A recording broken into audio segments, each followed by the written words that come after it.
बिस्मिल्लाहिर्रहमानिर्रहीम अस्सलाम वालेकुम वरहमतुल्लाहि वबरकातुहू। स्टूडेंट्स, आज हम लोग अपना लेसन नंबर 41 चैप्टर नंबर 6 का 6.7 टॉपिक डिस्कस करेंगे। और ये टॉपिक का जो हमारे पास हेडिंग है टॉपिक की, वो है major sources of non renewable forms of energy. Students, कुछ हमारे पास फॉर्म्स ऑफ एनर्जी थी और कुछ हमारे पास सोर्सेज ऑफ एनर्जी हैं। तो डिफरेंट फॉर्म्स की एनर्जी जो हैं वो डिफरेंट सोर्सेज से हमें मिलती हैं। लेकिन आज हम लोग डिस्कस करेंगे कि हमारे पास उन सोर्सेज में से non renewable form of energies या नॉन रीन्यूएबल सोर्सेज जो हैं वो कौन कौन से हैं।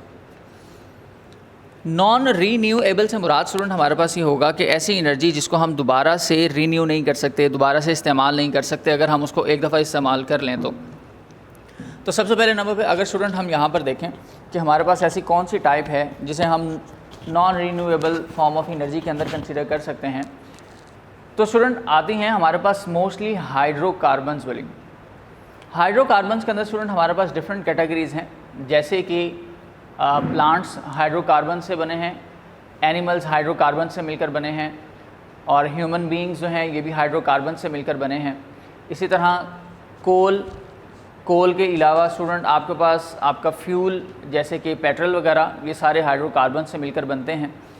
तो स्टूडेंट हाइड्रोकार्बन से बने हुए जो हमारे पास एनर्जी के सोर्सेज हैं ये नॉन रीन्यूएबल हैं, यानी अगर इनमें से किसी चीज़ को हम एक दफ़ा इस्तेमाल कर लें एनर्जी बनाने के लिए तो फिर दोबारा से इस्तेमाल नहीं कर सकते। जैसे मिसाल के तौर पर अगर आप पेट्रोल जो है वो 1 लीटर पेट्रोल यूज़ करते हो अपनी एनर्जी को यूटिलाइज़ करने के लिए या बनाने के लिए, तो वही एनर्जी बनने के बाद आपका फ्यूल जो है वो ख़त्म हो जाता है, एग्जॉस्ट हो जाता है। अब आपके पास जब वो फ्यूल ही नहीं रहा तो आप दोबारा से कैसे इस्तेमाल करेंगे। इसी तरह अगर आपने एक दफ़ा लकड़ी को इस्तेमाल कर लिया और लकड़ी से सारी एनर्जी जो है वो हीट की फॉर्म में कन्वर्ट कर दी, तो अब जो कोयला बचेगा आपके पास या कोल बचेगा लास्ट के अंदर स्टूडेंट, उसका जो पाउडर है या एशेज़ हैं आप उनको दोबारा से जलाकर इस्तेमाल नहीं कर सकते हीट एनर्जी के लिए। तो इसका मतलब ये है कि ये हमारे पास कुछ बेसिक एग्जांपल्स थी जिन्हें हम कंसिडर करेंगे कि ये नॉन रीन्यूएबल हैं, ठीक है, कि हम दोबारा से इन्हें इस्तेमाल नहीं कर सकते। स्टूडेंट, हाइड्रोकार्बन्स का मतलब अंडरस्टैंड कर लेते हैं। हाइड्रोकार्बन्स का मीनिंग क्या है स्टूडेंट? हाइड्रोकार्बन्स का मीन होता है compounds of carbon and hydrogen, यानी ऐसे ऑब्जेक्ट्स जो हाइड्रोजन और कार्बन दोनों से मिलकर बनते हैं। अब इसी वजह से हमारे पास होता यह है कि कार्बन को जब बर्न किया जाता है, जलाया जाता है हवा के अंदर, तो हवा में मौजूद ऑक्सीजन जो होती है student, oxygen from the air, ये इसके साथ कंबस्ट करती है और हमारे पास प्रोड्यूस कर देती है कार्बन डाइऑक्साइड गैस, जिसकी वजह से हम इनको दोबारा से इस्तेमाल नहीं कर सकते। सबसे पहले नंबर पे हमारे पास स्टूडेंट नॉन रिन्यूएबल सोर्सेज में हैं जी फॉसिल फ्यूल्स।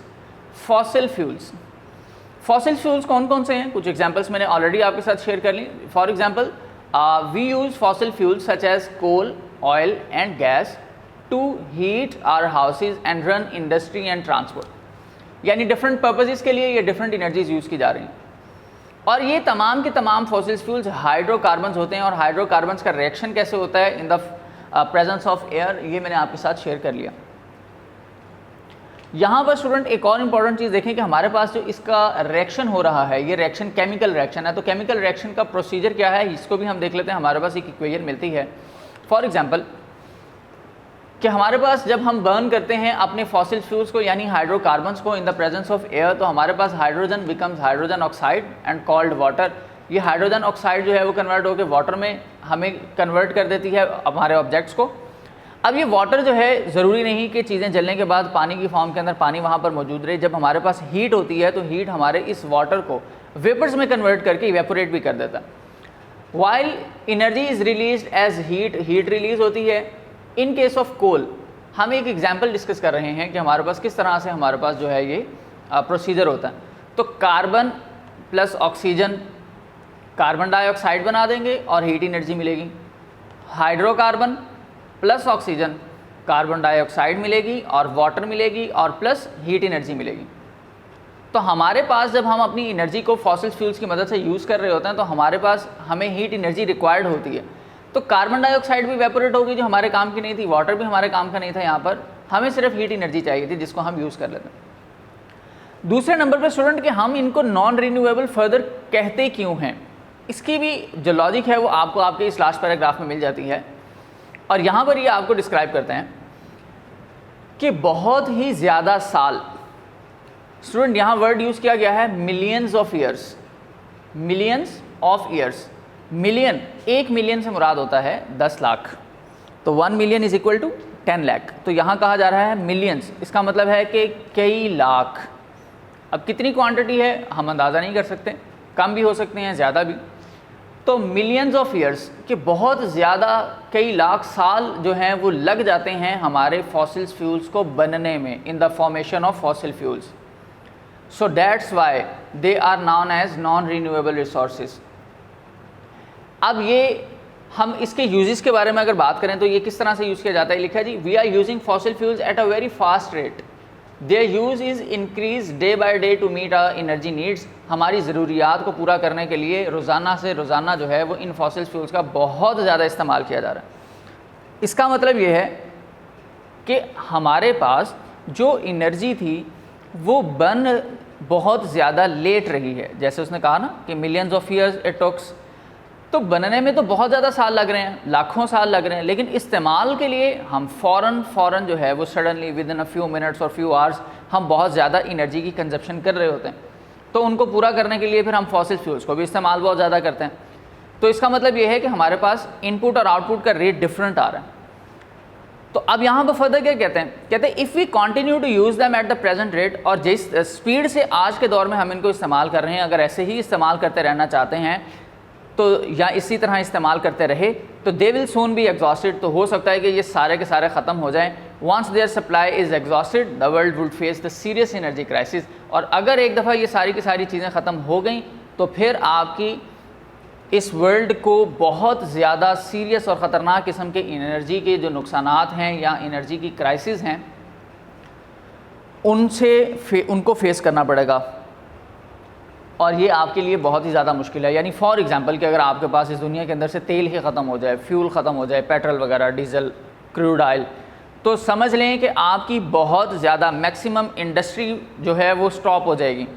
इसी तरह आपकी जितनी ट्रांसपोर्टेशन का सिस्टम है वो सारा का सारा ख़त्म हो जाएगा। तो फिर आपकी ट्रांसपोर्टेशन ही अगर इस दुनिया के अंदर ख़त्म हो गई तो आप क्या करेंगे, एक जगह से दूसरी जगह जाना और ज़्यादा डिफ़िकल्ट होगा। तो अब इंसान जो हैं वो अपने एक नए दौर के अंदर आ चुके हैं, जिस नए दौर के अंदर इंसान के लिए घोड़ों का और डिफरेंट एनिमल्स का जो है वो इस्तेमाल इन जो है ट्रांसपोर्टेशन के अलावा इनका इस्तेमाल करना जो है, यानी ट्रांसपोर्टेशन की जगह पर इन चीज़ों का इस्तेमाल करना बहुत ज़्यादा मुश्किल हो जाएगा, जो कि सारे नहीं कर सकते। तो स्टूडेंट ये हमारे पास फॉसिल फ्यूल्स की कुछ डिटेल्स थी। नेक्स्ट इससे रेलेवेंट अगर बात की जाए फॉसिल फ्यूल्स के लिए तो कुछ और भी हमारे पास डिफरेंट जो है वो प्रॉब्लम्स को किस तरह से कवर किया जा सकता है, इसी तरह से हम इनको भी डिस्कस कर लेते हैं। सो लिखा जी the fossil fuels would not be able to meet our future energy needs. और ये फॉसिल फ्यूल्स हम सारी ज़िंदगी इनको इस्तेमाल नहीं कर सकते क्योंकि इन्होंने एक लिमिटेड टाइम है, ख़त्म तो होना ही होना है। So this would cause the serious social and economical problem for countries like us.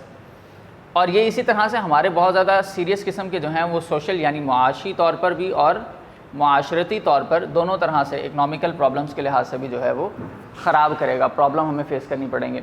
So therefore इस वजह से हमें ये चाहिए we must use them wisely and at the same time develop the new energy sources for our future survival.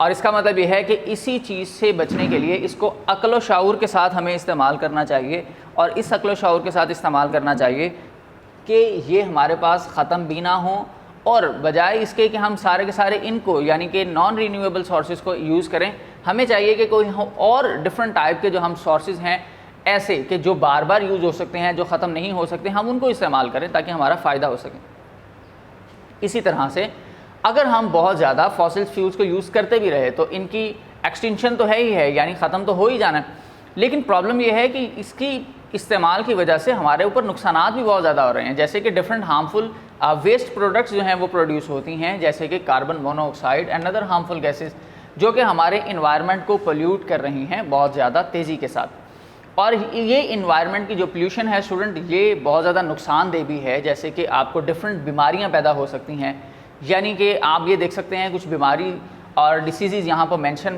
की गई हैं जिनसे आपको अंदाज़ा हो सकता है कि कितनी ख़तरनाक किस्म की बीमारियाँ जो हैं वो इन फॉसिल फ्यूल्स के डेली बेसिस पर और बहुत ज़्यादा इंक्रीजिंग रेट पर यूज़ करने से जो है वो प्रोड्यूस हो सकती हैं। This causes the serious health problems such as headache, tension, nausea, allergic reactions, irritation of eyes, nose and throat. Long exposure of these harmful gases may cause the asthma, lungs cancer, heart diseases and even damage to brain, nerves and other organs of our body.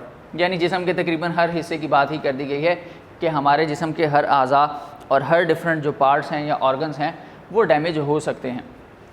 तो इसका मतलब ये है कि हमें इसको अक्ल शऊर के साथ और लिमिटेड वे में इस्तेमाल करना चाहिए।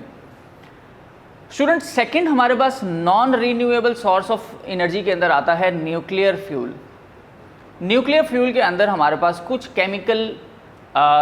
केमिकल्स इस तरह के हैं जिनको हम जो है वो न्यूक्लियर फ्यूल के तौर पर इस्तेमाल करते हैं, जैसे कि मोस्ट कॉमन यूरेनियम है, और यूरेनियम के अलावा भी अब हमारे पास बहुत ही ख़तरनाक किस्म के केमिकल्स जो हैं वो आ चुके हैं। तो स्टूडेंट, यहाँ पर न्यूक्लियर फ्यूल्स भी हमारे लिए इतना ज़्यादा ख़तरनाक क्यों है? यहाँ पर ये कहा जाता है कि हमारे पास न्यूक्लियर फ्यूल जो है ना, उसको यूज़ करने के लिए डिफरेंट रिएक्शंस करवाने पड़ते हैं। या फिजन रिएक्शन होता है या फ्यूजन रिएक्शन होता है। तो फिजन हो या फ्यूजन रिएक्शन हो, दोनों को अगर हम देखें तो हमारे लिए इनको रोकना बड़ा मुश्किल हो जाता है। चलें, फ्यूजन को तो अगर हम रोक भी लें, लेकिन फिजन रिएक्शन को रोकना बहुत ज़्यादा जो है वो डिफ़िकल्ट है। यानी कि फिजन रिएक्शन के अंदर आपकी एक मॉलिक्यूल जो है वो डिवाइड होकर टू डिफरेंट जो है वो सब मॉलिक्यूल्स में कन्वर्ट हो जाता है, और इसी तरह से ये प्रोसेस कंटिन्यू रहता है, जिसकी वजह से इसको रोकना बहुत ज़्यादा मुश्किल हो जाता है, क्योंकि ये अपनी एनर्जी बार बार शिफ्ट करता जाता है और स्प्लिट करता जाता है आपके डिफरेंट मॉलिक्यूल्स को। तो ये एक चेन है, इस चेन को रोकना हमारे लिए बहुत ज़्यादा मुश्किल है। और दूसरे नंबर पे अगर हम रोक भी लें, या इसकी वजह से आपके पास जो एग्जॉस्ट होगा या इसका जो वेस्ट मटेरियल होगा उसको हम कहाँ पर वेस्ट करेंगे, उसको वेस्ट करने के लिए भी हमें डिफरेंट जो हैं वो टेक्निक्स यूज़ करनी पड़ती हैं। जैसे समुद्र की गहराई में फेंकना पड़ता है, या पहाड़ या ज़मीन खोद कर बहुत ज़्यादा गहराई में वहाँ फेंकना पड़ता है, ताकि कोई इंसान या जानवर या पौधे या ज़मीन जो है वो हमारी इस वेस्ट मटेरियल से, जिसमें से हमेशा के लिए हर वक्त डिफरेंट टाइप्स की जो वेव्स हैं या एनर्जी है वो रिलीज़ होती रहेगी, जो हमारे लिए बहुत ज़्यादा हार्मफुल है, तो हम उससे बच सकें। तो स्टूडेंट, इसके लिए फिर इन्होंने ये कहा कि in nuclear power plants we get energy as result of fission reaction. हम फिजन रिएक्शन की मदद से जो है वो अपनी एनर्जी हासिल करते हैं। और फिजन रिएक्शंस किस तरह से हो सकते हैं? For example, heavy atoms such as uranium atoms split up into the smaller parts releasing a large amount of energy. Nuclear power plant से हमारे पास एनर्जी तो बहुत ज़्यादा आती है, लेकिन student, nuclear power plant give out a lot of nuclear radiation and vast amount of heat as well. So a part of this heat is used to run power plants, while lot of heat goes waste into the environment that will harmful for everyone. तो हमें इसको भी use नहीं करना। तो student, आज के topic के अंदर हमने सिर्फ और सिर्फ अपने दो बेसिक जो हमारे पास मेजर सोर्स ऑफ एनर्जी थे, renewable source, non renewable source of energy, उनको हम लोगों ने डिस्कस किया। तो कल अपने लेसन के अंदर इंशाअल्लाह ताला हम अपने रीन्यूएबल सोर्स ऑफ जो एनर्जी हैं उन्हें इंशाअल्लाह ताला डिस्कस करेंगे। और स्टूडेंट, यहाँ पर आपने याद क्या रखना है? आपने सबसे पहले नंबर पे non renewable forms of energy कौन कौन सी हैं, इनके सोर्सेज कौन कौन से हैं, और non renewable source of energy की जो डेफिनेशन प्रीवियस लेसन के अंदर हमने डिस्कस की। जैसे फॉर एग्जांपल यहाँ पर लिखा हुआ था कि हमारे पास the fossil fuels took million of years for their formation, they are known as the non renewable resources। तो आप ये इसको एज अ डेफिनेशन भी याद कर सकते हैं। इनकी केमिकल रिएक्शन किस तरह से प्रोसीड होते हैं हाइड्रोकार्बन्स वाले फॉसिल फ्यूल्स के, ये आपने रिएक्शन याद रखना है, और बाकी इन्फॉर्मेशन जो है वो आपने याद रखनी है इंशाअल्लाह ताला। अब नेक्स्ट लेसन के अंदर अपने रीन्यूएबल सोर्स ऑफ एनर्जी को डिस्कस करेंगे। तब तक के लिए अल्लाह हाफिज़।